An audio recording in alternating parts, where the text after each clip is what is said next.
You have the right to remain stupid. Everything you do not know can and will be used against you, most likely for profit.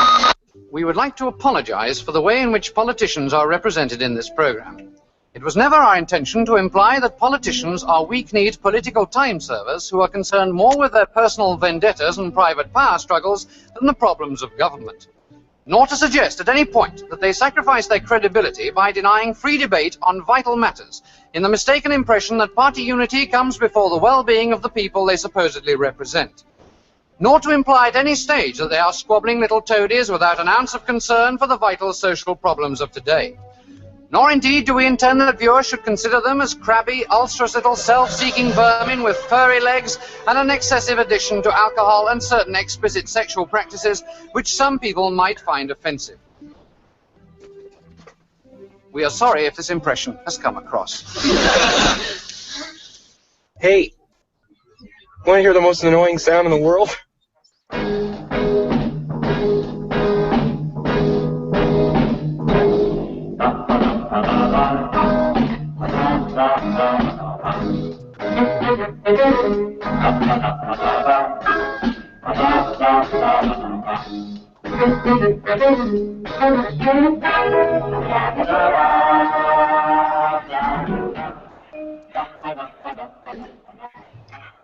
And welcome once again, friends, neighbors, Romans, countrymen, whoever you are, to another action-packed, side-splitting, blah, blah, blah, blah, blah, you know the drill now, episode of Side Project Live, from the penthouse of the Side Project Tower in Morris, Illinois. Jimmy G.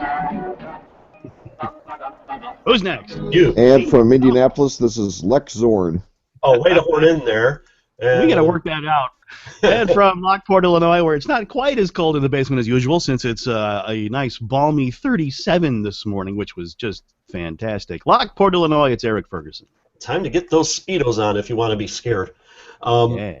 This is a very, very special episode of our podcast because not only is this our 150th episode, but so far, and this is big news, we have today no technical problems. So far. Yep. Yeah. Knock on my desk, which is glass. And as part of this, we actually have a extra, super secret, ultra, whatever guest. Gosh, how's that for an intro to the show? Welcome. You might know him from such TV shows as Mystery Science Theater 3000, and you might know him from many other things, and you may have seen him panhandling on the corner. Trace Beaulieu. Trace, welcome aboard. Hi, how is everybody in Illinois and Indiana, right? You got That's it. right. Yep. We all are the adequate. states that begin with I, except the ones that don't. Exactly. We have Illinois, Indiana, and Iowa right here, and Idaho needs to get their crap together and move out here. Yes. I'm Yeah, going to with say Idaho. that. Come on. Come on. You're busy I don't know if I with want them, though, because you think it's cold here. Go to Idaho. But, okay. So, welcome aboard. And first things first. In doing research for this show, which is a rarity, I came across something interesting. And doing a search in Google, I put your name in, Trace Beaulieu. And the item that comes down in the autocomplete right after your name is Trace Beaulieu, married. Okay, Trace, are you married? Yes, that part of the internet is correct. Ah, there you go. So now you don't have to Google it anymore. You've heard it here, and it's Side Project exclusive. This will take a while, but we're going to go through every item on the internet and verify its authenticity. But check that one off. That one's correct. The second one is Trace Beaulieu, Twitter. Do you have Twitter? Yes. Okay, It's going and to take a long time. Yes, Trace I do Beaulieu, have Twitter. IMDb. Yep, I'm all on that. I'm on the IMDb, I'm on the Twitter, I'm on the Facebook. I don't know what else I'm on. Drugs? Prozac? No. Prozac. If anyone's on the Prozac, that would be me. It's all clean living here in Minnesota. Yeah, hey. Or is that Wisconsin? I can never remember. Wisconsin's. I'm not that far. I'm only like 8 feet away from Wisconsin.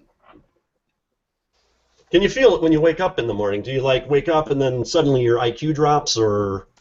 Oh, I kid, of course, because the only thing wrong with Wisconsin is Scott Walker. Other than that, everyone's lovely, and I love the state, and it's beautiful. The people are great, but we have a better governor. Ha ha ha ha. Well, we weren't going to get too much into politics here, but with the way Illinois is run, we used to do like jokes about Indiana and Wisconsin. It's like one radio host in Chicago was like, if you talk to somebody in Indiana and ask them if they have a VCR, they'll say no. You talk to somebody in Wisconsin, ask them if they have a VCR, they'll say, what's a VCR? And those jokes really aren't that funny anymore because, all things considered, those states are run much, much better than this one. And Illinois, are you referring to Illinois? I'm referring to Illinois. Yeah. But then again, I don't know. I can't think of an analogy.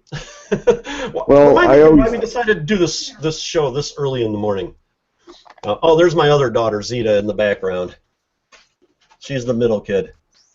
So, at any rate. Hi, Zena. How you doing? And she walks up. Oh, and now she's back. Now she's back.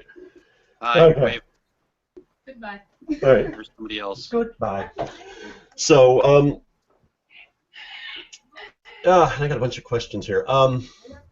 So we were talking about this a little bit before the show. You've done well. First of all, the only thing I remember you from before, or the only thing I really remember you from earliest is obviously Mystery Science Theater 3000. What did you do before that show? I don't think that gets talked about a lot. I did stand-up in the 80s, and that's where I met all the people who eventually were involved with Mystery Science Theater. Joel and Josh and Frank and Mike and Mary Jo and all the people that were doing stand-up at the time. And prior to that, I worked at a display company, and prior to that, I went to school, and prior to that, I didn't, and prior to that, I didn't exist.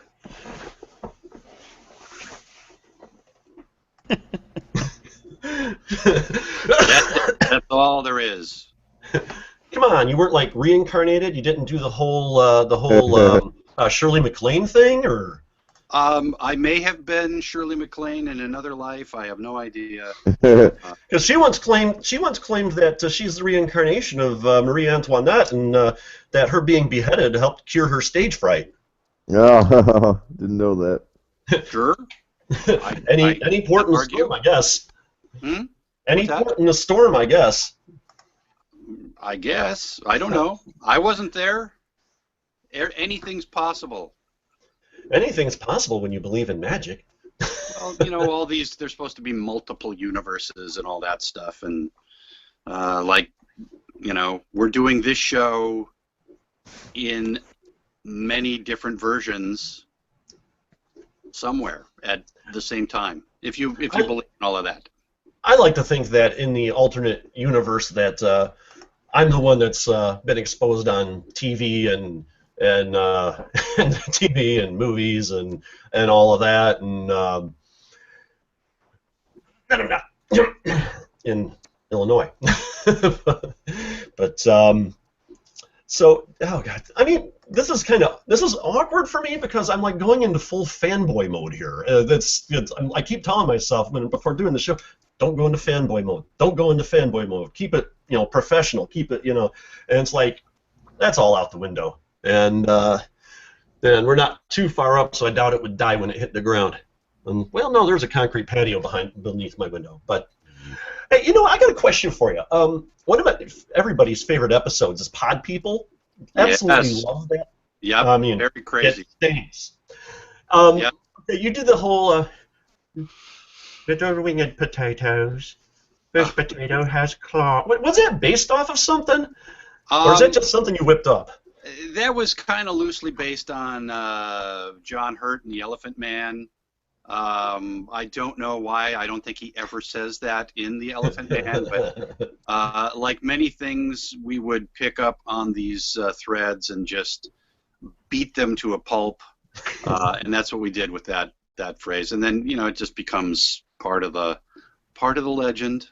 The thing I love is that like in most stand-up comedy, comedians will like do a callback to something they did earlier in the show, and Mystery Science Theater was did a whole lot of that, especially with It Stinks from Pod People, and then Haikiba from Planet of the Prehistoric Women, which I sadly only just saw recently.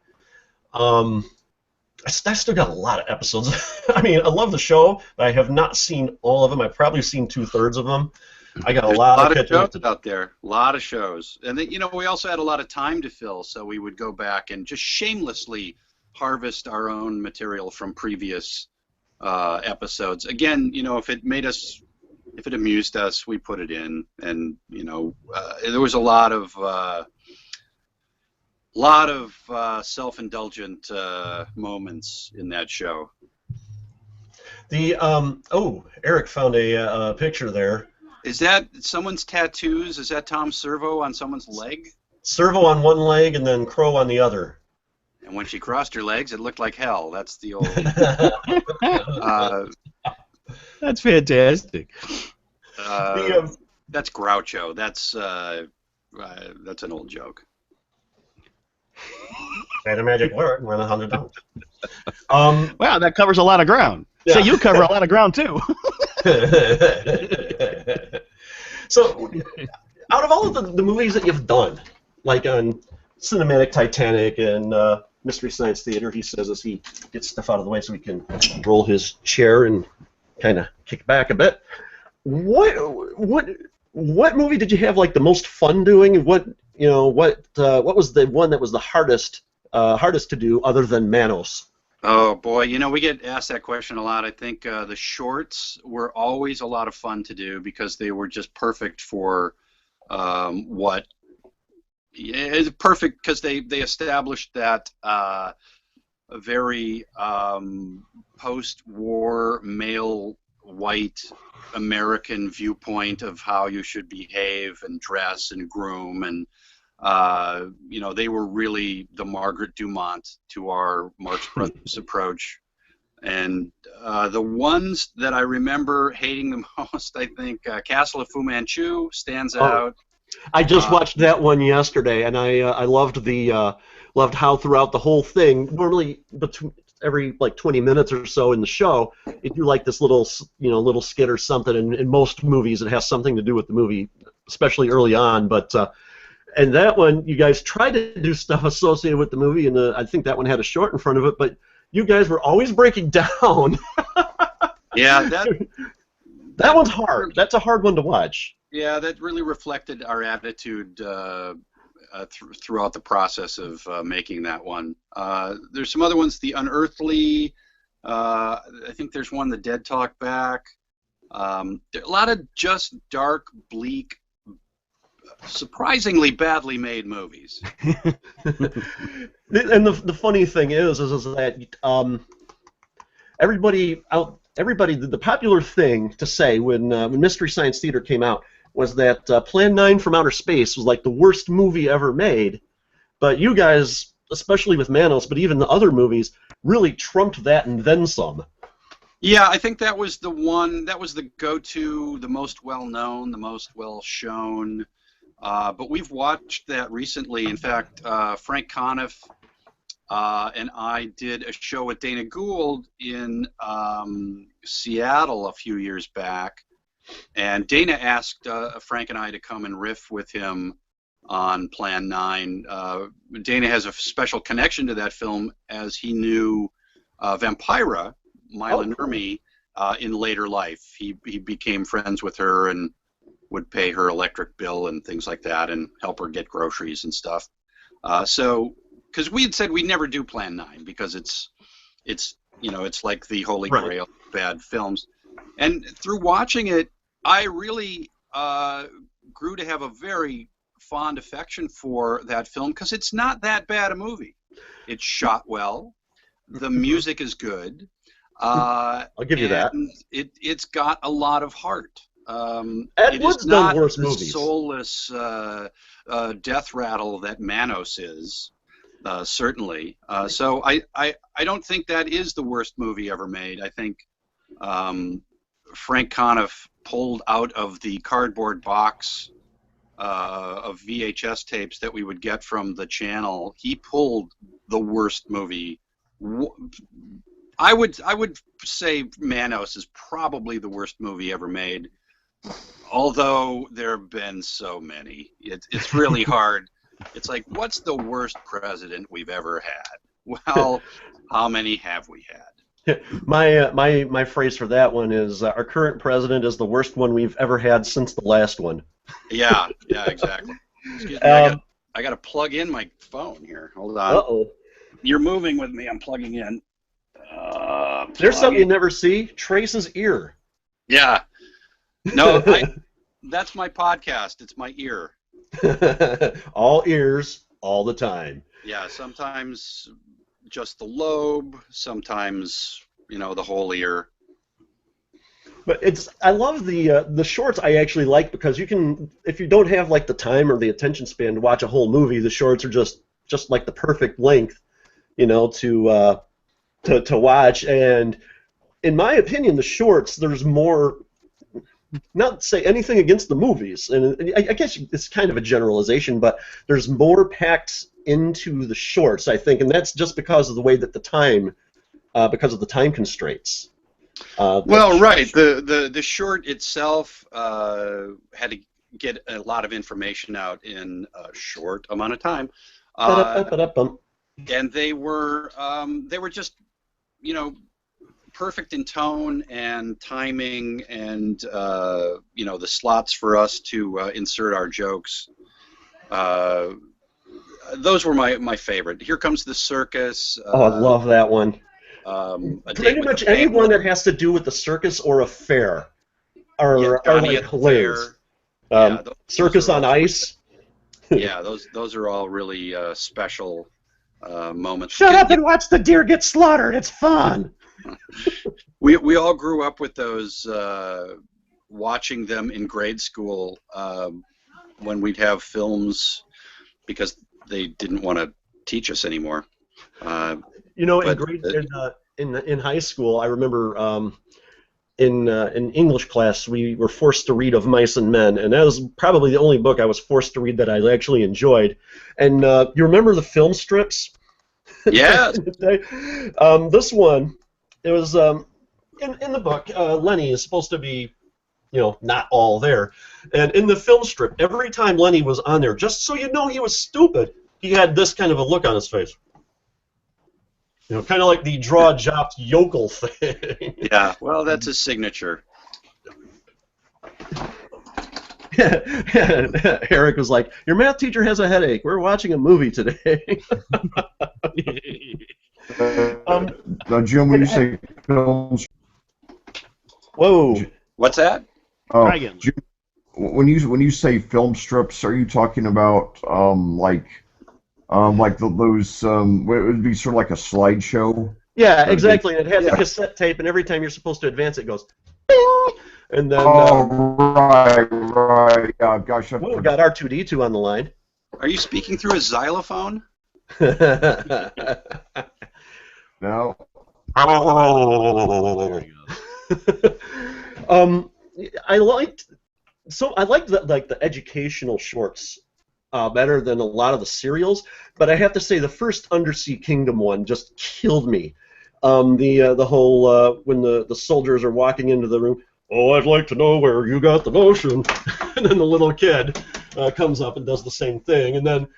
The scene where Crash Corrigan tries to rescue the kid from the rafters of the building, and they pan down to the crowd there, and they're like, "Give me Barabbas!"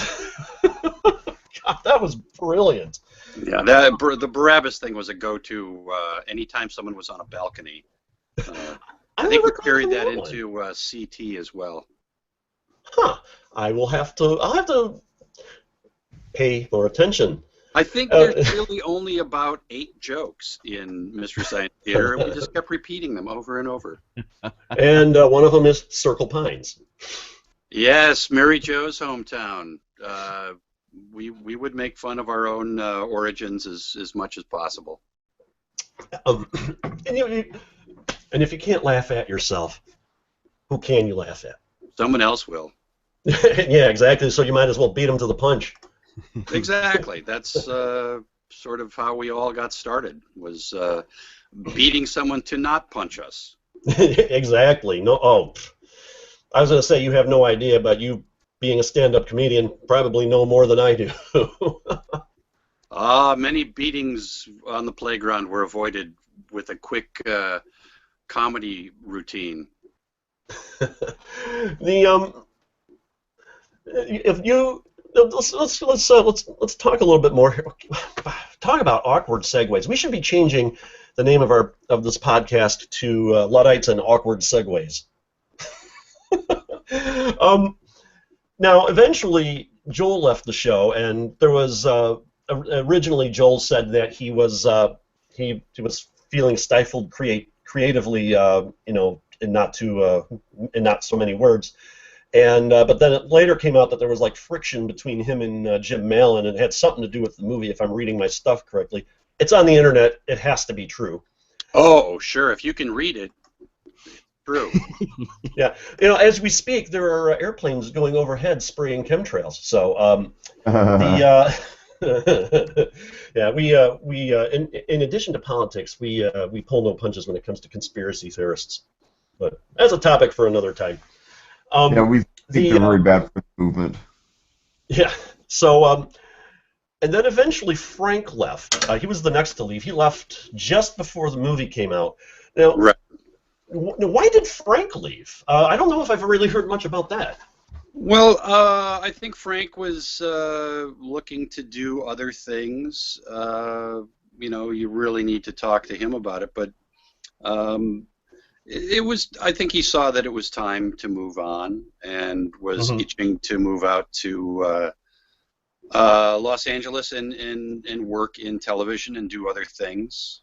It's kind of like why John Cleese left Monty Python after the 3rd series, because he just felt that he wanted to stretch his wings, and he felt that they were repeating themselves, and he just wanted to do more creatively, so to speak.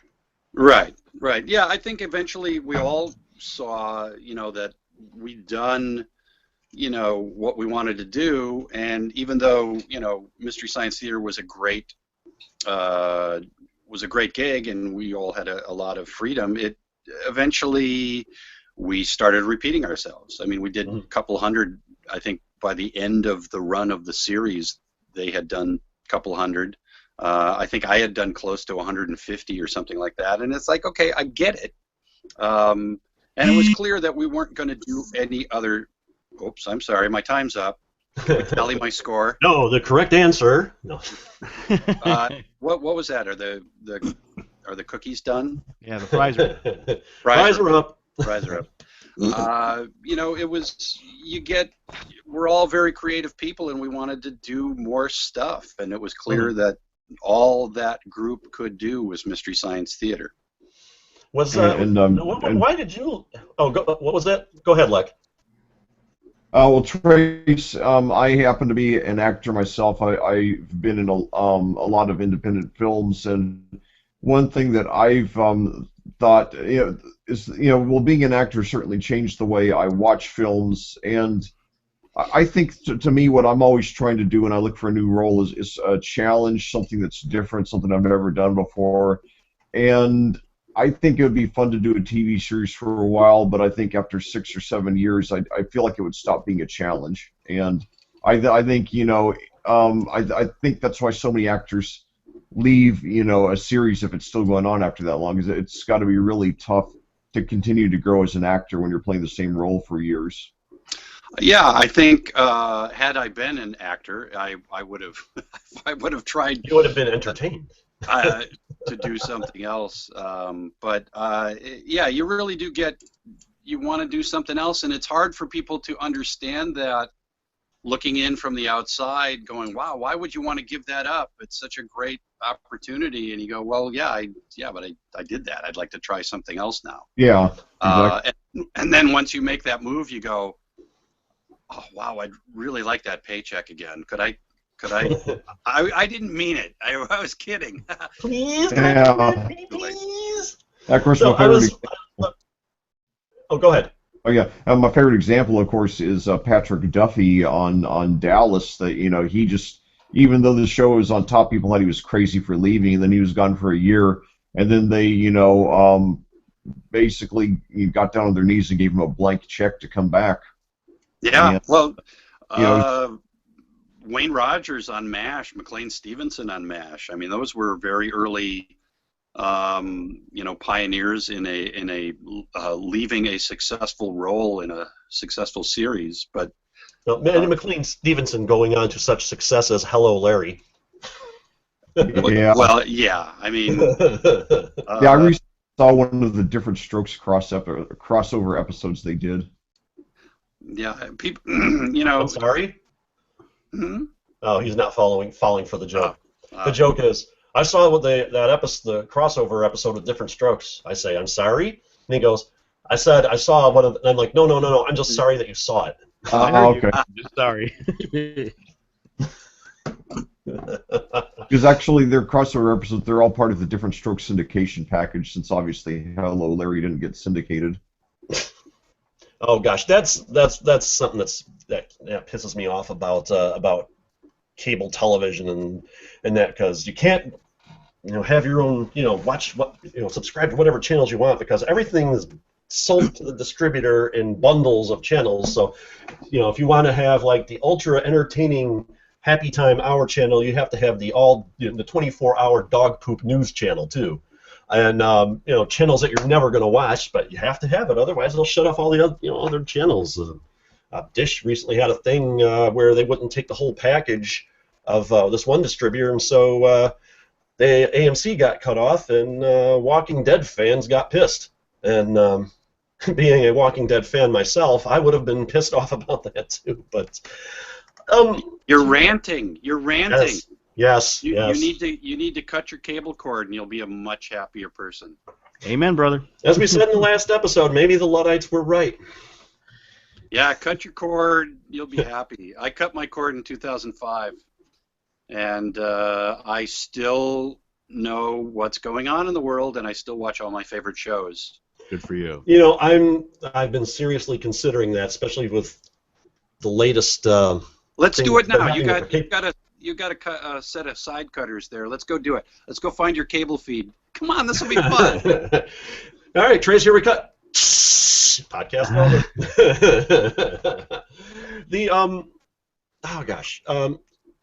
I was looking on YouTube, and I saw a quick interview you did at a convention, and they asked you why you left the show. Was it pretty much the same reasons that you think Frank left the show? Yeah. I just mentioned all of that. I had done enough of them, and there was nothing on the horizon that was going to change. So it was time to light out for the territories. And he lit off the camel. Yeah, roam the cursed earth if you're a Judge Dredd fan. Yeah. So, just one or two more questions about Mystery Science Theater, then we'll get on to stuff you've done since then. I feel a little bit like Michael Corleone during those Senate hearings. It's like, I have never seen any of the Godfather movies. They're awesome. And I kept trying to find them. I was subscribing to Netflix for a while, and I was purposely seeking them out to watch them. But Netflix doesn't have them because Warner Brothers are being a bunch of buttholes. And they don't have the discs. You can't get the discs from Yeah, them? I've got the. The only video store in my town recently closed. I could check the library though. I haven't thought about the library. Netflix not streaming, but their disc service. Yeah, we've only got well, I don't subscribe to any of them now, but we only had the streaming at the time. They don't have it on streaming, which But like I said, Warner Brothers and all the major studios are like trying to keep stuff away from them because, hey, we can make more money off of this. And Netflix, you're not charging enough. You're ranting. Yeah. Oh God. Yeah. I offend. Jimmy, you can get the Godfather box set I got the Godfather box set on Amazon for about $20. You know, the only movie I ever bought, having not seen it first, was 12 Monkeys. Yeah. Well, I mean, I'm glad that I bought that one. That's a great movie. It's hard for you won't be disappointed if you buy the Godfather box set. Yeah, Mike keeps telling me I need to see it. You actually shared with me one scene in there that you thought was just perfect. I can't. It was I can't remember the scene. The baptism. Baptism. That's it. Yeah. Don't get me wrong. I want to see it. I just. Oh, and by the way, I got a bone to pick with you, Trace, because of you and Mystery Science Theater 3000. I have been seeking out horrible movies, especially ones that you guys never did, and I am watching those at the expense of some of the better, more mainstream films. And this is my bone you want to pick? I mean, that's free will, man. What movies are you looking at? You did one episode on one of my favorite episodes of the show, Monster A Go-Go. Yeah. And at the end, I believe it was Kevin, as Tom Servo said, none of the people involved in this stinkburger ever went on to do anything, which is not true. The director and producer, well, first of all, the movie was originally put together by Bill Rebane, who I believe did the giant spider invasion. I think he may have had something to do with the Incredibly Strange Creatures. Oh, Bill Rebane has got a huge catalog of work. The Demons of Ludlow, for one. Blood Harvest, starring Tiny Tim as a murderous clown. I got to see that one now. Tiny Tim, I'm there. Bill Rebane is a Wisconsin filmmaker who made a ton of movies. I have maybe 8 or 9 of his films. Why am I saying that proudly? I don't know. But my good friend Jeff Stonehouse, who was the videographer on Mystery Science Theater for a number of years and also was the cinematographer on Mystery Science Theater, the movie, got to meet Bill Rebane, and for a gift he gave me not a boxed set, but a big bag of Bill Rebane bad movies. Oh, you got a bag set. I'm quite familiar with the Rebane catalog. But the Monster A Go-Go was originally shot and directed by Bill Rebane. The movie was not finished, and what happened was that Herschel Gordon Lewis bought up the footage that was completed, and he pieced together Monster A Go-Go from that, adding a narration, and the story is totally different than what Bill Rebane supposedly originally intended. And if you look in the credits, they're kind of blurred by the seats. It says copyright Herschel Gordon Lewis on it. Maybe it says Louis Friedman. David Friedman was one of his producers, and I've been watching a lot of Herschel Gordon Lewis movies. He did such things as Blood Feast, 2000 Maniacs, one of my favorite movies of all time. It's a rock and roll movie he did called Blast Off Girls. The girls in question are only in the movie for like 30 seconds, but it's about a rock band in Chicago that has this really sleazy manager, and the manager is like screwing them over at every turn. And the movie is noted for not much, but it has an extra special celebrity guest in the film, guest star, none other than the one, the only Colonel Sanders. Really? And he plays a fried chicken restaurant manager, quite a stretch. And actually, the guy who plays the manager was actually in movies. He was actually in a couple of episodes of ER, so he kept busy acting long after this stinkball. The movie is really fun to watch with a bunch of people, and I'm probably not going to ruin much, but to get back at their manager, the manager set up a live TV appearance, and the band was so ticked off at him that they performed a song called "Go Go F yourself, my friend. Oh, spoiler alert! Come on. Yeah, spoiler. No way too you're much not about missing this much. movie. You got to go get some. You got to go get some Godfather to kind of dilute that poison. Yeah, definitely. Yep. Yeah, the Buxton is a great investment. Yeah, as soon as I get some money, after Comcast gets theirs. Okay, until you watch that, I want you to go on to Netflix streaming and watch 3 Days of the Condor. Another one I haven't seen. You have to see that. I'm really bad at conversation at work over that. Yeah, and before you see anything else by Bill Robane, you have to go see that movie. And that's streaming. That should be easy. I will have to check that one out. Of course, I'll have to resubscribe to Netflix streaming, but or maybe I could check it out at the library. Oh, jeez, making it hard. That's what she said. But what was I had a couple of one more question. Oh yeah, about Mystery Science Theater. Now you had left the show when Joel left. Mike took over, the hosting duties, and then Frank left. You left, leaving. Was it Bill Corbett or was it Paul Chaplin? I can't remember. I think it was Paul Chaplin to do the voice of Crow. No, that was Bill Corbett. That was Bill. Okay. Yeah. And of course, everybody, there's the whole Kirk Picard thing, and then of course there's a Mike and Joel feud, which they actually brought up on the cartoon show Animaniacs one time, and if you can believe that, they had several references to Mystery Science Theater on that show. So I really got to know this. Is there animosity between the groups, or are you guys just like off doing your own thing? And I mean, what's the scoop there? I mean, that's always kind of been curious to me. People left over time because they wanted to go do other things.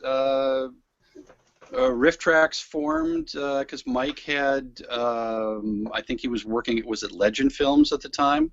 And he was doing some solo riffing movies, and then he got Kevin and Bill to join him, and they've been doing Riff Tracks. The rest of us, were all off doing other things. We happened to all be in Los Angeles, so we got together to do Cinematic Titanic. So there's the group still. We still talk to one another, but we're just doing different things. Okay. Well, actually, we're not doing Cinematic Titanic anymore because that ended. I was going to ask about that. I remember that they ended the live shows, but there was some speculation of whether you were going to do like direct-to-DVD stuff anymore. Or is that also gone? That's all. We're all done. It's all wrapped up. Oh, that's a shame because I just over the last year started watching some of that stuff thanks to Hulu. And by the way, Hulu. If I'm going to pay $10 a month for your service, I don't want commercials. Thank you very much. And once again, the Santa Claus Conquers the Martians episode of Cinematic Titanic was almost as good as the Mystery Science Theater version. And I loved at the beginning of that one how you started like running off because you heard the name of the movie. Yeah, I did not want to do that movie. I'm not a fan of that film. It's a quasi-comedy, and there we go. 3 Days of the Condor just popped up on the screen there. But yeah, I'm not a big fan of Santa Claus in general, and that movie in particular. Although it has been a favorite, I think because it's so painful that people like to watch our pain. So that movie is a favorite. It does have its place on the 2 DVD Essentials set. Yeah. The Mystery Science Theater version, that is. Favorite. Do your co-hosts there? I see people at the bottom of the screen here. Do they have any questions that? Well, I'm just enjoying listening. The thing is, I've never seen Mystery Science Theater, so I just enjoy listening to your stories, and especially being an actor. Even though I've never actually been on a TV series, I can relate to a lot of what you said. So, I know Jim's been a big fan of yours, so I'm just enjoying listening to you. I've been an Esmo Grande fan.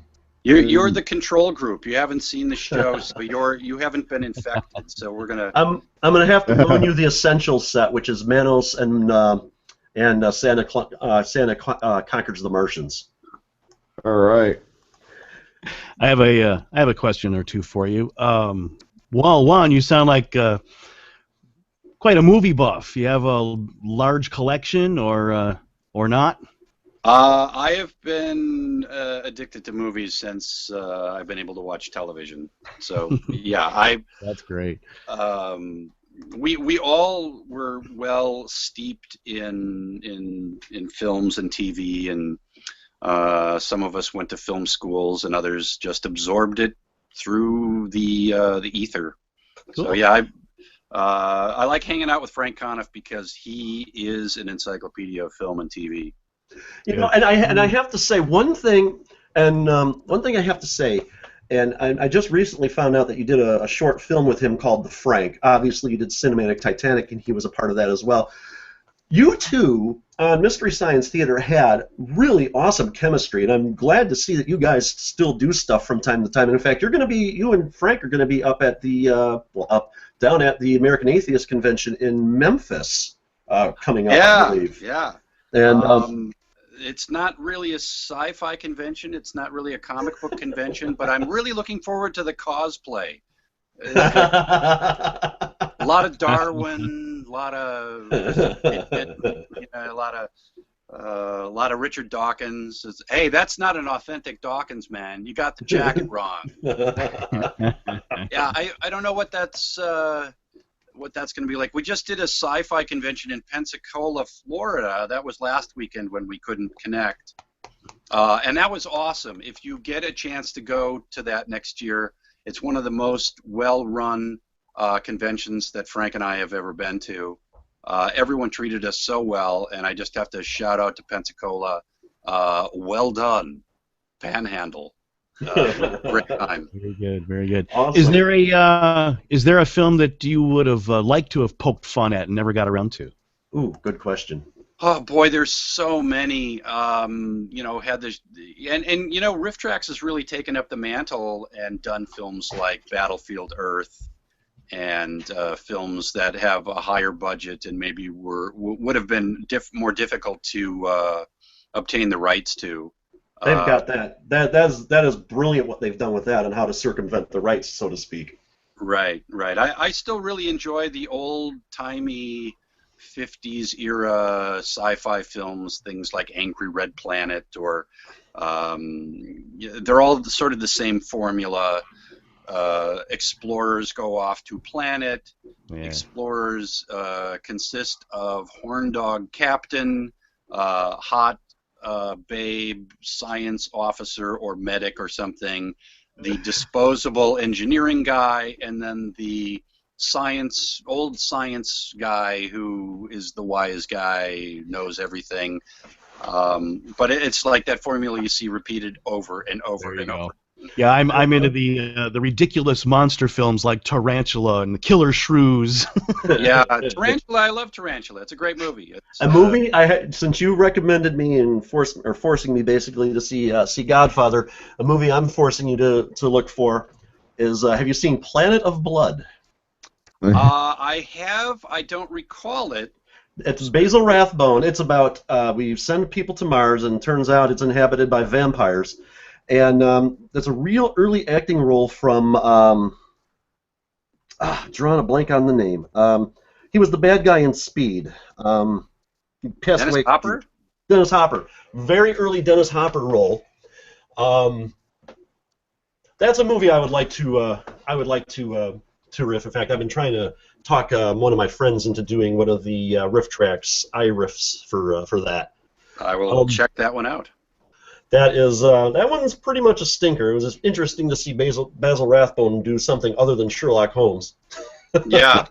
I'll tell you two of my favorite bad movies. They're both from the early 90s, and I got them both in the dollar DVD bins. But there's Laser Mission with Brandon Lee and Ernest Borgnine, and then Omega Cop. Those are two of my absolute favorite bad movies of all time. If people are interested in bad movies, hit up any Walgreens around Halloween. They generally have bin after bin of like dollar movies, and granted, 3/4 of them are Night of the Living Dead.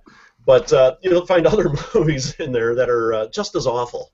Family not just Dollar. awful, We have Family Dollar has the previous rentals. They're like $1.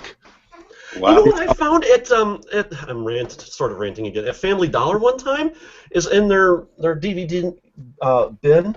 I found the DVDs of At Last, the 1948 show, and what's the other one? Do Not Adjust Your Set. Oh, wow. 2 shows that Monty Python did before they did Monty Python, and they were like $5 each. The DVDs were originally like 30 each, and I picked those up, and those things are brilliant. Yeah, that's a great find. And I have not been able to find them anywhere since, but I'm glad I got them when I did. Yeah, that's great. And So, they also check out the like register the bins at Walmart. They have tons of movies that are that are at $1 DVDs. I keep wanting to go to Walmart, and they have those things that are like 100 horror movies for like $5, and right. And what it is generally is movies that didn't get their copyright renewed and fell into public domain, which is sometimes they're just more recent bad horror films. One I actually saw on Netflix instead of looking out for better movies was The Ginger Dead Man 3, Saturday Night Cleaver. Yeah. Ginger Dead Man finds a time machine, and so he time warps back to the 70s, and he starts killing people off in a roller disco. And I'm going to ruin the movie, spoiler alert. And some kids in the roller disco find the time machine, and they escape early on, and they come back to destroy the Ginger Dead Man. They brought in Billy the Kid, Genghis Khan, someone else, and Hitler, and they all tore apart the Ginger Dead Man. The very end of the movie, at the very end of the movie, the last line is by Hitler is like, "Time to roller disco, everybody." The movie was horrible, and I was going to turn it off until the very end. I somehow stuck through it. The end was worth it. And in fact, skip the rest of the movie. Just go to the last 10 or 15 minutes. Well, why is he the Ginger Dead Man? Well, in the first movie, he was actually voiced by Gary Busey. That doesn't explain it. But what happened was that Gary Busey shoots up a cafe, and then he gets killed, and he gets cremated, and his ashes get put into some dough, and of course, his mother was a witch or something, bringing him back to life, and mayhem ensues. That whole trope. The second movie was called The Ginger Dead Man 2: Passion of the Crust. See, they'll never stop making these things. They just, No. Now they're making them. They're making things like Sharknado, where they're winking. They know what they're doing. Those films don't have the heart and passion of a naive filmmaker. They're a more calculated move. Yeah, and they're not even trying for like parody. Yeah, I'm not trying for that. They're just trying to be a bad movie. Whereas, at least with Ed Wood, and even Hal P. Warren, for as much as the movies they did were bad, they put something behind it. I mean, they pretty much gave of themselves. In Harold P. Warren's case, 30 seconds at a time, but yeah, they were involved in it. It was their baby. They had the naive innocence of the 50s and 60s, especially Ed Wood. Yeah, it wasn't until later decades that people started making intentionally bad movies. Like Attack of the Killer Tomatoes being a classic example. That's a good example. Yes. I wanted to one thing I wanted to ask you about is you've also been on some TV shows other than Mystery Science Theater. You were on I believe it was Freaks and Geeks. You played a teacher in that one? That is true. I played a biology teacher, Hector Lacavara, and I was on 6 episodes of that show. And then you've gone on. You also did another movie. I believe that was like not a low budget, an independent film that was being made there in Minneapolis. Yes, With or Without You. Okay. Now that's the U2 story, of course, right? Yes, it is. Very good. Good. Now, because you look so much like Bono. Yeah, it's the glasses, and I want to save the world. That was a film that my friend Wendell Anderson had written and directed back in the late 90s, I believe. Mm-hmm. I don't think it was ever released. Oh, really? Yeah, I don't think. I'll have to check that out. I know it. I think it played in the Los Angeles Film Festival around that time, but I don't think it's even available anywhere. It might. There might be something on you. I don't know. I don't know, too. Now, you also authored a book. I mean, maybe it was before the show we talked about your comic book, Here Come the Big People. Yep. And I need to find that. But I wanted to talk about you. We're coming down to the last 10 minutes here on Radio Fubar. You did a book, Silly Rhymes for Belligerent Children. Yes. And it looks something like this. In the pre-show, I saw that you actually had a poster of the book on your wall. Oh yeah, can you see that far away? Not now. It's off camera. Right. Yeah, it's somewhere over there. There it is, right there. Yeah. So if anyone at home can see where I'm pointing. Yeah. I'll point for you. There it is. I think. Am I pointing at the right thing? I can't. Kinda. You're closer to Mickey Mouse's butt, but hey, you know. In so many ways. So, what caused you to? What gave you the idea to write that book? I mean, where did that come from? I had been looking at working with Len Peralta, who's the illustrator on this book, on another children's book that I'm still writing, and I said, well, in the meantime, I've got these, excuse me, I've got these short poems that might make a nice illustrated book, and we can accordion the book, you know, depending on how much we like working with each other and how many of these poems we feel like putting in. And Len did a fantastic job illustrating it. As you can see by the cover, that's Len. Oh, this is what Len looks like if he had a beard. He doesn't actually, but that's him in cartoon form. Trying to be Shel Silverstein. Yeah, it's been. And actually, it's funny you bring that up because I've not read the book. I actually was trying to see if there was a digital edition online so I could read it before the interview, but Trace told me there isn't. All old school, no internet, nothing. You can buy it on Amazon, or you can buy it from my website. But I haven't put it out in a digital form yet. It's I have to find a 6-year-old who can help me with that. And so yeah, I was hoping to read it, but just from what I've seen and what little I've read of it, it does tend to seem to have kind of a Shel Silverstein feel to it. Yeah, it's been compared to that, or Seuss, or gory. It's a little bit dark. Kind of if Shel Silverstein and Tim Burton had a kid. Yeah, sure. Let's run with that. Exactly. So you got something? Oh, go ahead. Go ahead. Oh no, I was just going to go blabber on about the book itself. Please do. No, please do. It's bound. It's a paperback. Amazon has it listed as hardcover, which I don't understand, but it's not. It's soft cover. Look, you can't get much more soft than that. You know, see? I find when I'm looking online for things that descriptions are never quite what they say they are. One time I was looking for was on Walmart's website, and don't ask me how, but I came across the underwear section, and some of this underwear said batteries not included. I was disappointed. Okay. I don't know what to do with that. You're. All right, come on. You're looking at the underwear section on the Walmart website, and you haven't seen The Godfather? Well, somehow it said people that bought The Godfather bought battery-operated underwear. I think it's right next to Steve Martin's gasoline-powered turtleneck sweater.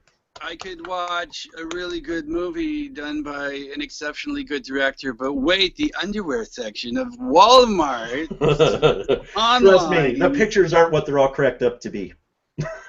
All cracked up? Thank you. Oh, I see what you did there, and I see what you have no excuse now. You have no excuse. no You excuse. clearly have the time to go and get the box set. You know where to get that.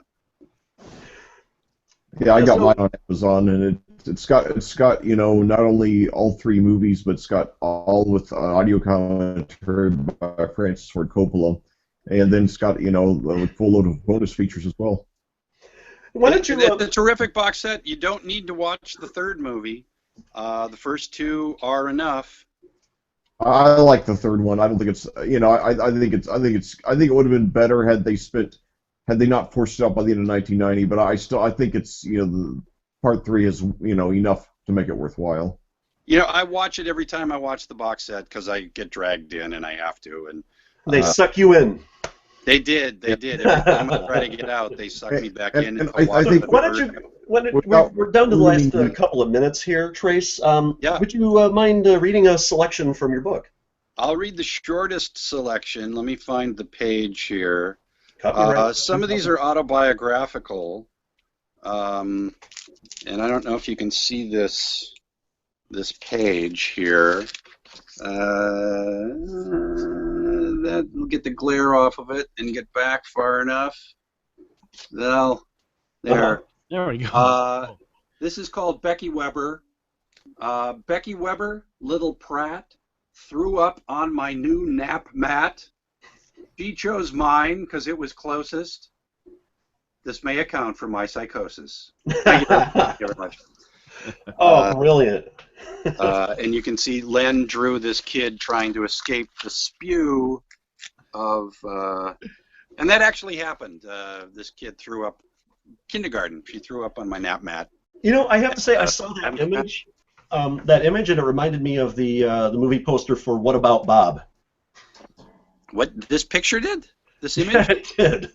Don't ask me why. I think it's the silhouette. I think it's the silhouette in the background. Yeah. I'll have to go back and look at that poster.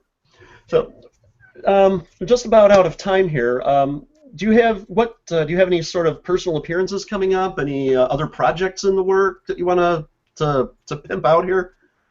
Frank and I, of course, will be appearing in April, first week of April in Memphis, as you mentioned. And in April, at some point, there's a new sci-fi show coming out on Yahoo TV called Other Space. Yes, Joel's involved in that too. I was reading about that. I play a robot again. What a stretch. And I haven't seen any of it. I'm looking forward to seeing it when it airs. And I think you can get it on just about any of your devices from Yahoo TV. And are you going to be making any appearances in the Chicago area anytime soon? Actually, yes. Yes, as a matter of fact, where's the date here? Coming up in April. Hang on. April, I'll get you the exact date. April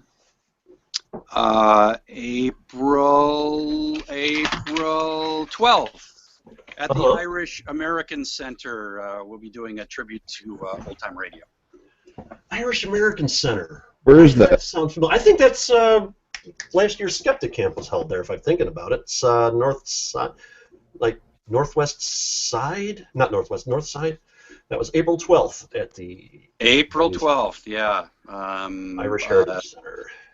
Sven Gulli will be there, and Love a number of Sven other folks, and we're going to be celebrating Old Time Radio. Sweet. I don't have the details up in front of me, but you can find it probably on my Facebook page. I think there's a link to a thing. Trace, since you mentioned Old Time Radio, are you familiar with Al Jarvis? No, I am not. What is that? Oh! I just asked. The reason is because when I listen to American Top 40 in the in the 80s, Casey Kasem often hailed Al Jarvis as a pioneer of early radio. So I just, but I'd never heard anybody else who was familiar with him at all. I hate to cut you off there, Luck, but that's our end of Radio Fubar show announcement. So we're probably off the air there now. But for those of you watching us on YouTube, we'd like to thank you, Trace, for coming on the show. The funny way this whole thing started was I posted up a list of people that I would love to have interviewed, and put your name on there. And everybody who knows how YouTube works, you just type in something Facebook, tries to guess who you're talking about, and then it links back to that person, and then you saw it. And I was not actually on your fan page. I was actually on one of your Facebook friends, and then the rest is, as they say, history. So once again, thank you for being on the show. You have an open invitation to come back whenever you want, except when we're not here. And when you're out here, come on over anyway.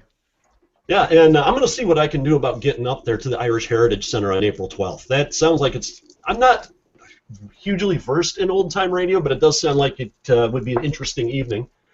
And, thanks for coming on the show. Hey, thanks, guys.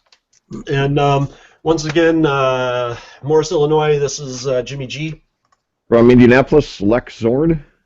And from Lockport, Illinois, it's Eric Ferguson. And we will talk to you all later. Bye-bye. Bye-bye. Good night.